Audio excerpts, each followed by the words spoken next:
So today marks the 1 year anniversary since I left the UK and moved to Bali. And I've been quite reflective recently, looking back at the year and have I achieved what I wanted to. I've decided to come back to the UK in a month, so my kind of period of time and journey in Bali is over.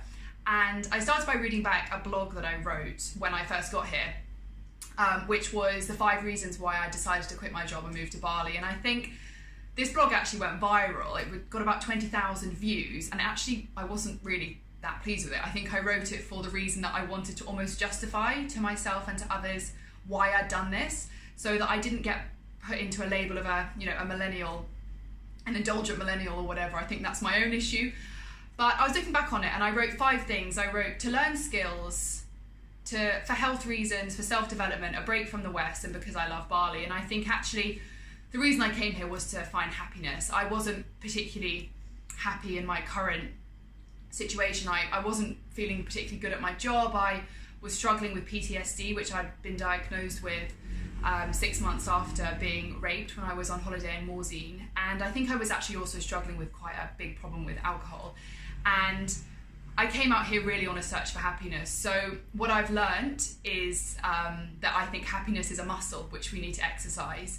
It needs rest and it needs to be strained. And this is the 7 things that I think are what I've learned that add up to happiness. I'm not a video editor, so I'm just going to do this as I go rather than cropping it out. So I'm going to try and keep it brief.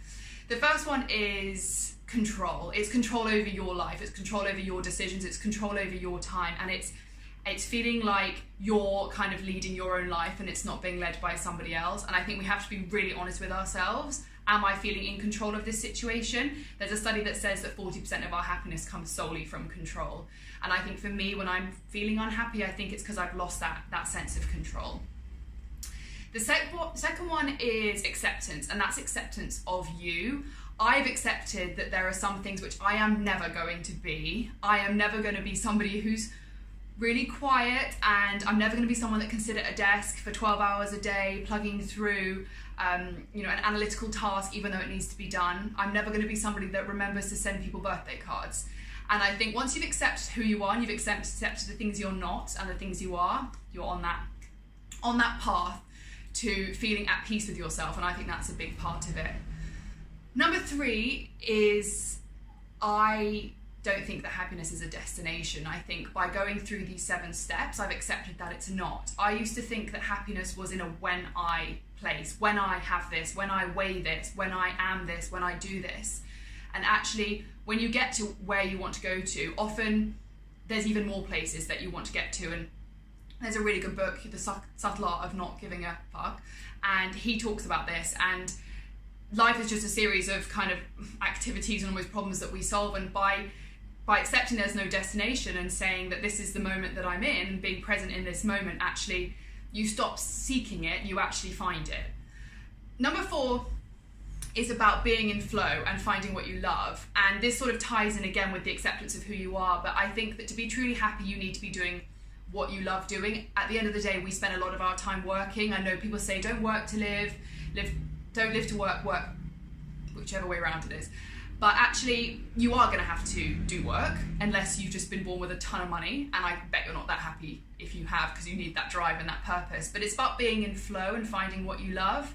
For me, I didn't know what that was. So I left a job I actually really loved. I never disliked my job or my company. I actually really loved it. And I miss it actually still. But it wasn't. There were moments of it when I was in flow, and there were moments of it when I wasn't, and I wanted to go after the ones where I felt that I was. So I think number 4 about finding your flow is really key.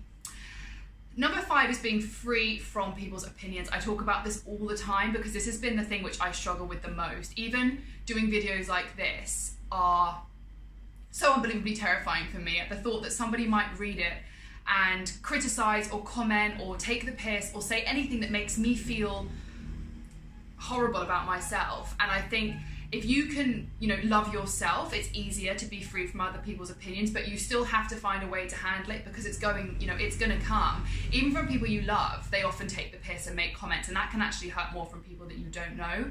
So I think it's finding that place where you can be free from what other people think, and that's definitely something I'm very much on the journey of at the moment. Number 6 is about having faith There's so many books that I've read in terms of business books and kind of personal development life type books. So books like Think and Grow Rich, or there are more kind of actionable books, or kind of more sort of woo-woo spiritual books. So for example, Gabby Bernstein's Universe Has Your Back. And they all say the most important thing is about having faith. Faith in the outcome, faith that if you are focused on the right things, you will get there. And I think for me, if I get panicked or if I lose my focus, I remind myself to have faith, and have faith that things are happening the way they're meant to be happening, and I will, you know, I will get there. And I think having faith, for me, as number 6, is really key. Number 7 is about adversity, and I have realised that some of the happiest people I know are the people that have been through the most crap, and some of the most unhappy people I know are the people that have often been through the least. I have conversations out here, I have conversations at home, I watch things on TV, I read things, and I think that actually the phrase "what doesn't kill you makes you stronger" is so true. And when I mentioned at the beginning that I think happiness is a muscle, I think that adversity is when you're really, you know, when you're ripping the muscle open in the gym and it's really, you know, it's hurting and it hurts for a few days after, but then you're stronger after, and then you rest and you recuperate and you're one stage forward. I think that adversity is what tests us on that happiness muscle, but it's the one thing that, in a way, you have the choice of how you deal with it, and you know, you can choose to be, you know, a victim or a survivor. When you become somebody who's been raped, you either become a victim or a survivor, and these two words are things that are two words really which I think are relevant to anybody who's been through adversity.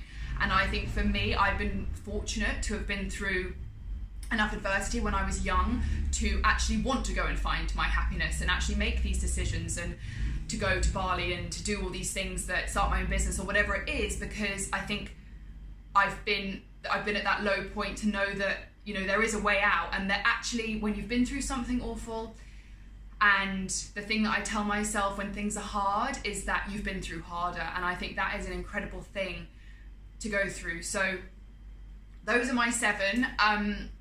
I do think that, you know, it's always going to be, I might watch this in a year and I might think, God, what was I talking about? Or, you know, could I have been a little bit more honest? But I think that this is the 7 things which I really think are, you know, are the keys for me and the things I've learned over this last year. So I really, really hope that this video has been interesting and potentially even valuable, or maybe even, I would love it to be inspiring to you. And I would love you to subscribe, or just get in touch, or just comment, or wherever you've seen this video. I would just love to know that even if one person watched it and found something from it, that would be plenty for me. So thank you so much.